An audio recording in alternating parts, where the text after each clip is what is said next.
लपेटे घूम रहे। मेरा बुढ़ापा आ गया, मुझे डर लगता है, मेरा लाला तो बहुत छोटा है।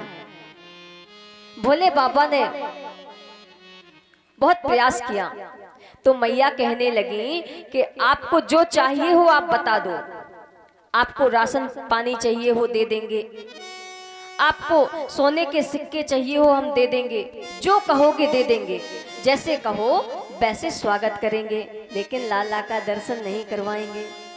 और मैया पूछने लगे क्या खिलाया जाए और क्या पिलाया जाए, बोल भोलेनाथ तुम्हें क्या भोग लगाया जाए, बोल भोलेनाथ तुम्हें क्या भोग लगाया जाए। ओ बोल भोलेनाथ तुझे क्या भोग लगाया जाए, बोल भोलेनाथ तुझे क्या भोग लगाया जाए।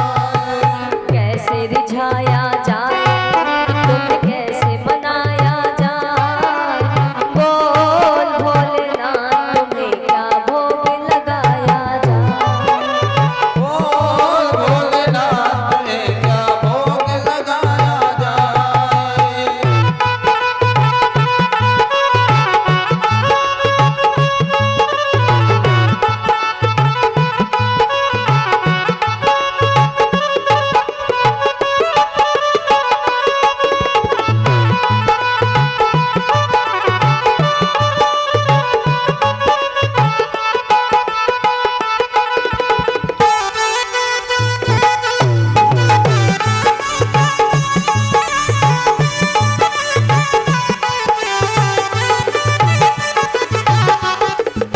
और मैया पूछने लगी आप खुश हो जाए मैं वही मंगवा दूं, अकधतूरे की बूटी बोलो पिसवा दूं।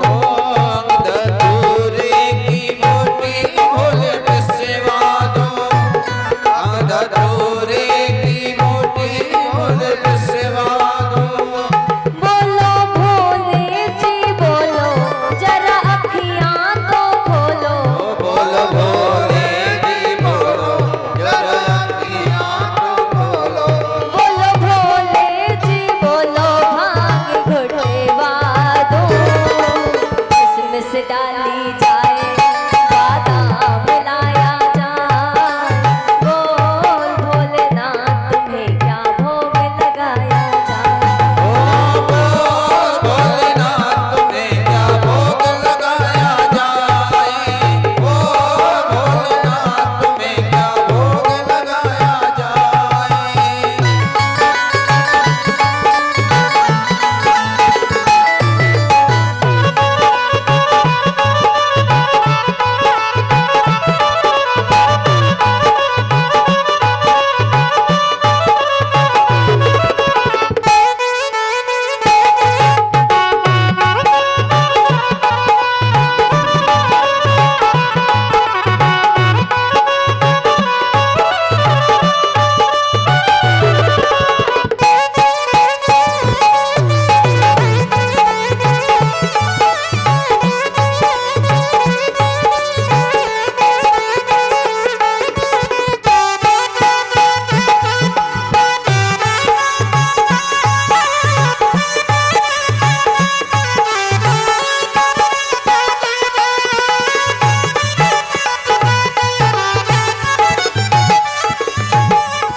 मैया पूछने लगती है बाबा आप जो भी कहोगे आपको देंगे, बर्फी रबड़ी कलाकंद भी आ जाए, हलवा पूड़ी कहो तो अभी बन जाए। ओ हलवा पूड़ी कहो तो अभी बन जाए, हलवा पूड़ी कहो तो अभी बन जाए। खीर चूरमे के साथ बोलो हे भोलेनाथ,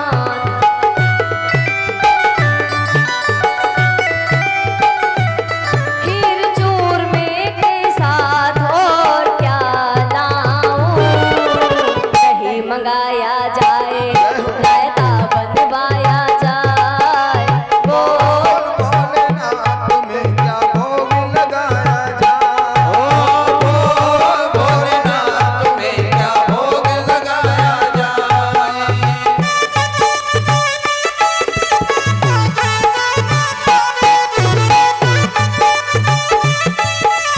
हरि बोल।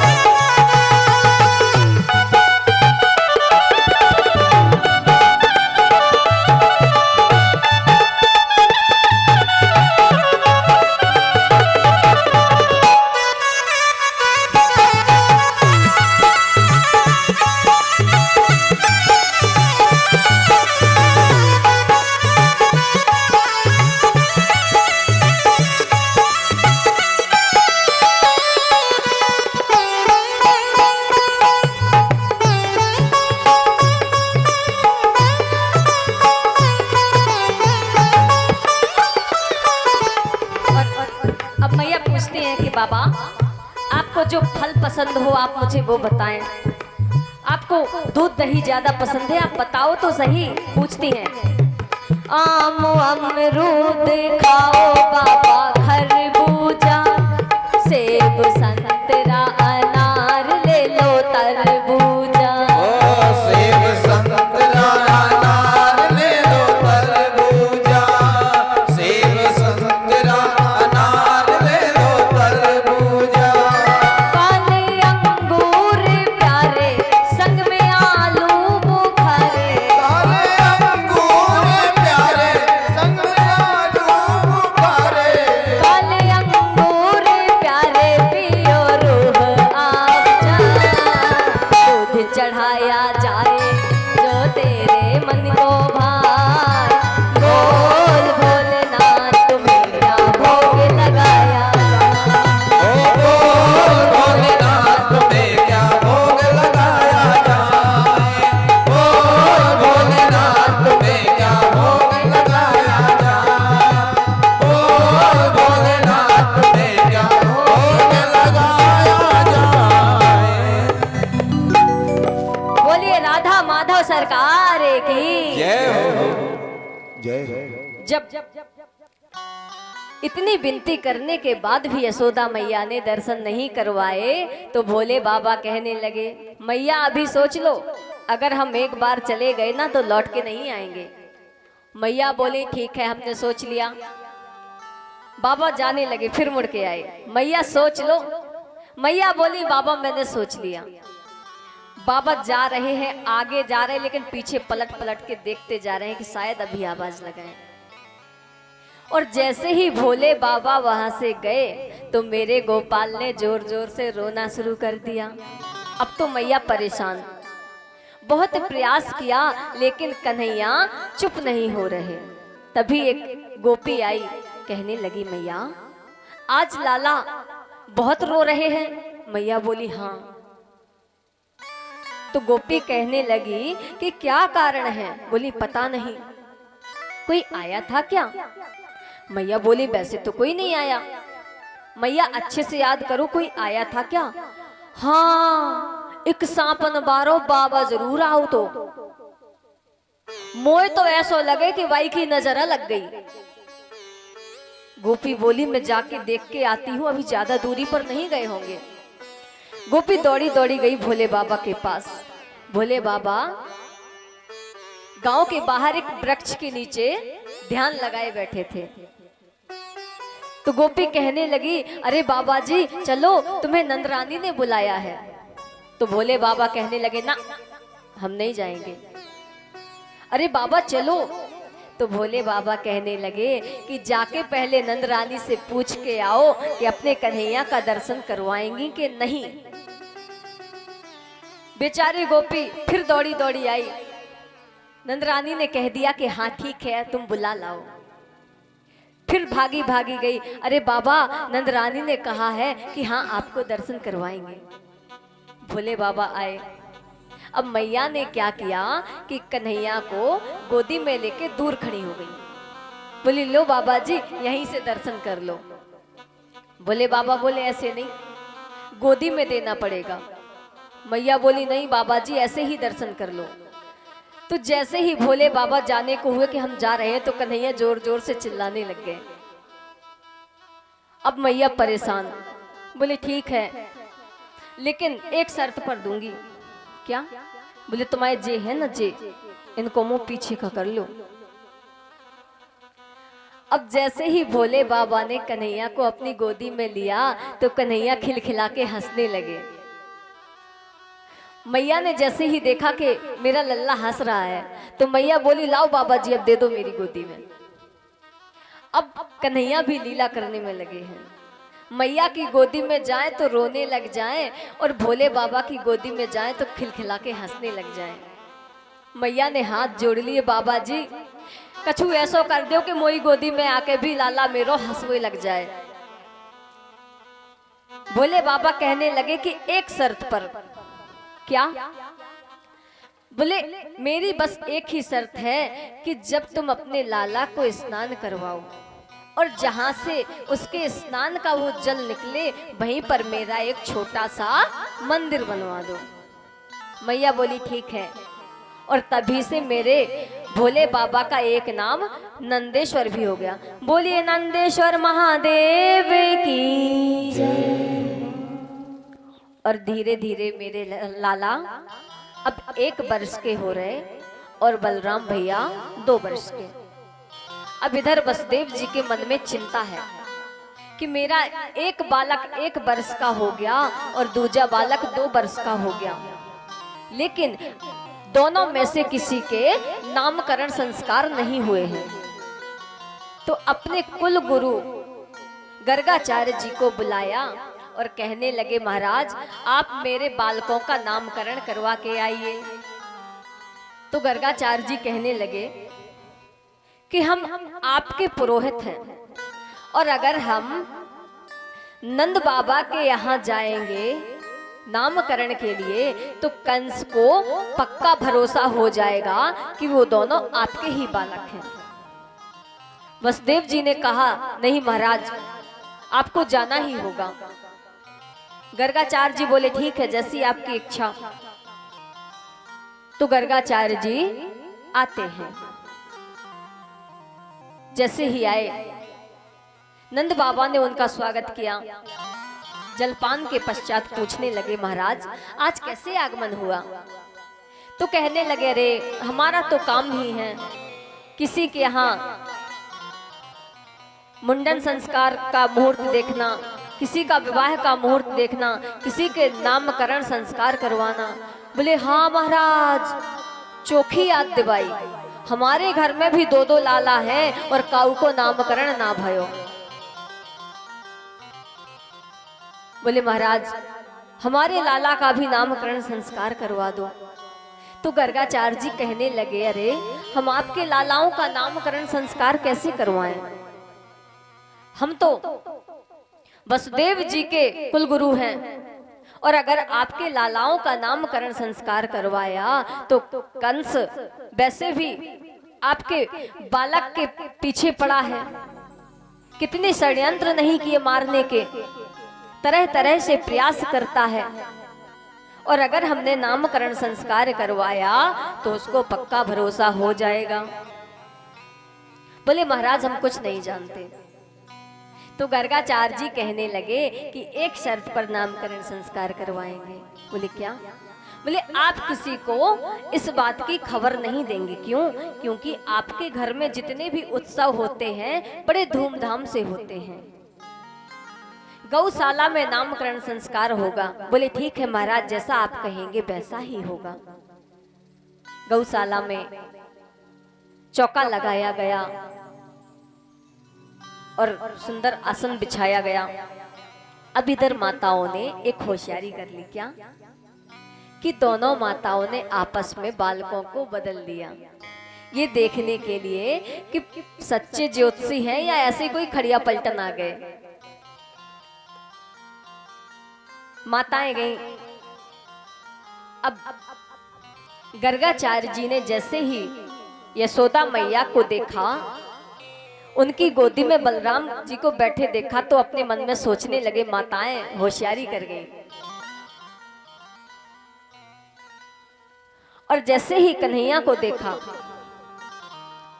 रोहिणी मैया की गोदी में बैठे हुए, तो देखते देखते देखते देखते ऐसी विचित्र समाधि लगी कि आंखें खुली रह गई, मुख खुला रह गया और श्वास बंद हो गई। अब मैयाएं परेशान। यशोदा मैया उनके मुख के आगे हाथ हिलाती, ओ बाबा जी होके पधार गए। रोहिणी मैया कहने लगी, हमारे ही घर में आके पधारना था। अरे पधारना ही था तो कहीं और पधार जाते महाराज। बहुत प्रयास किया, उनका ध्यान जब नहीं टूटा तो मैया ने जोर से झकझोर दिया, तब बाबा जी का ध्यान टूटा। बोले, ओ बाबा जी आपको क्या हो गया था? बोले, अरे वो आपके लाला के मस्तिष्क रेखा देख रहा था। बोले, महाराज चौखी रेखा देखी तुमने?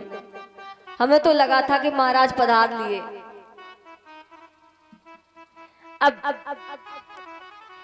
यशोदा मैया की तरफ देख के कहते हैं, अयम ही रोहिणी पुत्रो रम्यंसो हृदय गुणैः आख्यास्ते राम इति बलाधिक्याद बलम विदुः। कहने लगे, माता आपकी गोदी में जो बालक बैठा हुआ है ये साक्षात रोहिणी पुत्र है, ये तुम्हारा पुत्र नहीं है बल्कि रोहिणी का पुत्र है। और जैसे ही मैयाओं ने ये सुना आपस में इशारा करने लगी। यशोदा मैया ने हीरे की अंगूठी निकाली हाथ से और बाबा जी के चरणों में रख दी और इशारा करने लगी कि कोई खड़िया पलटन नहीं है, सच्चा ज्योतिषी है। कहने लगे कि इनमें बल की अधिकता रहेगी, इसलिए इनका एक नाम बलराम होगा। और एक गर्भ से दूसरे गर्भ में इनका संकर्षण हुआ है, एक गर्भ से खींच के दूसरे गर्भ में लाया गया, इसलिए इनका एक नाम संकर्षण भी होगा। इनका एक नाम दाऊ दयाल भी होगा और हलधर भी होगा। ऐसे बलराम जी का नामकरण किया। फिर माता रोहिणी की तरफ देखा और कहने लगे, आसन वर्णास्त्र्यो हास्यो गृहतो नुयुगम तनुः शुक्लो रक्तस्तथा पीतो इदानीम कृष्णतां गतः।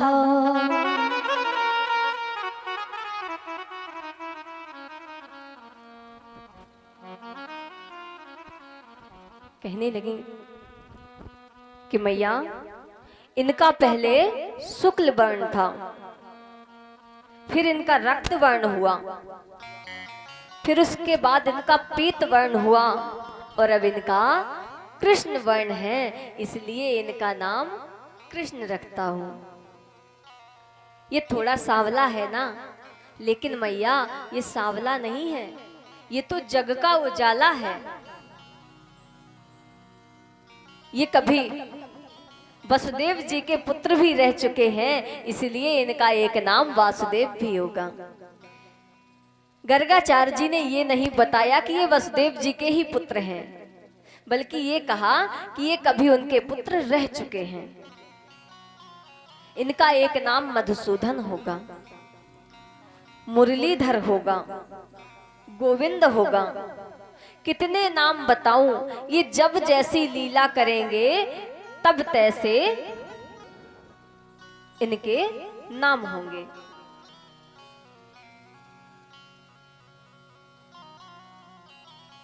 इनकी लीलाओं के अनुसार इनके नाम होंगे।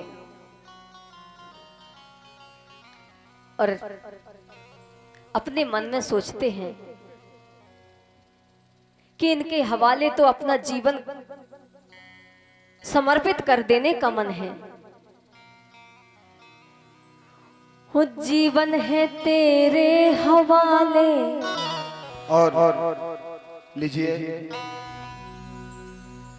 पूज्य व्यास जी का सम्मान हमारी इस कथा के मुख्य यजमान परमात्मीय भैया विपिन राजपूत, सभी लोग तालियों से स्वागत करें उनके द्वारा।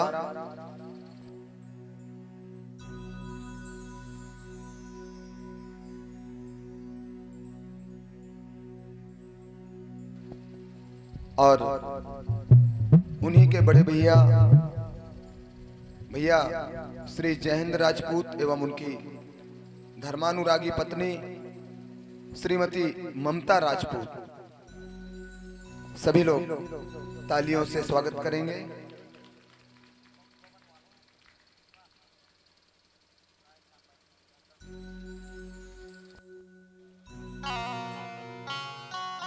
और भैया जयहिंद राजपूत, उन्होंने भी व्यास जी से आशीर्वाद लिया है। भगवान की कृपा हमेशा इस परिवार पर बनी रहे।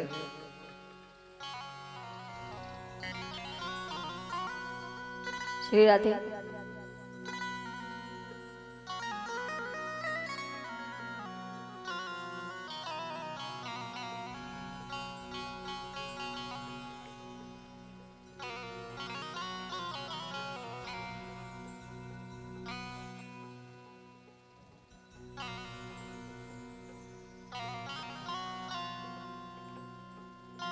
हो जीवन है तेरे हवाले, मुरलिया हवाले। जीवन है तेरे हवाले, मुरलिया हवाले।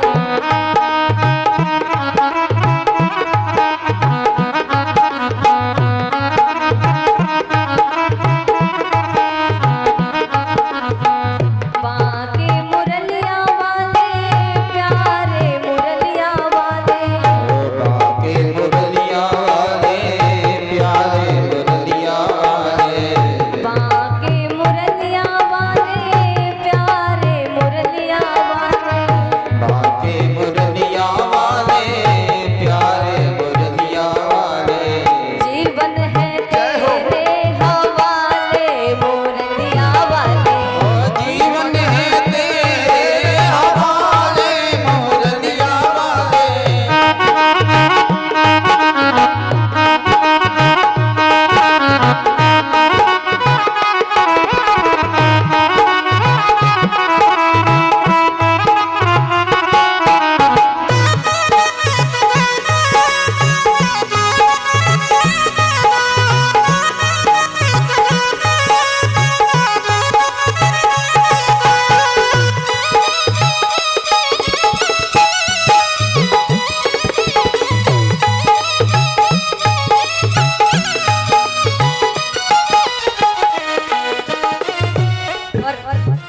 हे गोविंद, हम बंसी हैं तेरे चरणन।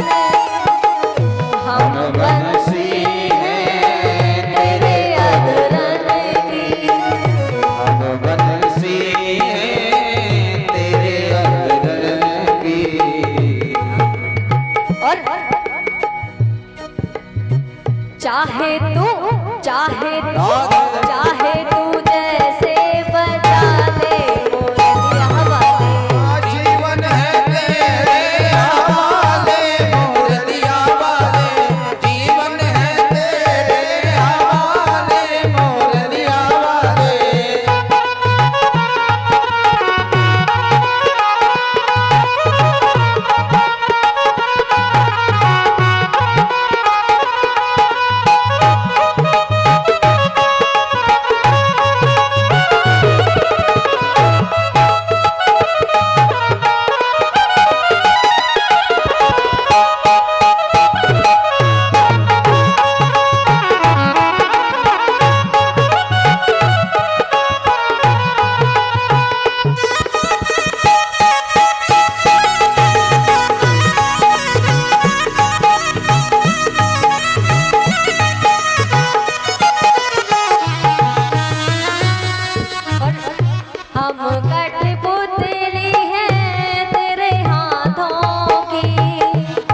कटपुतली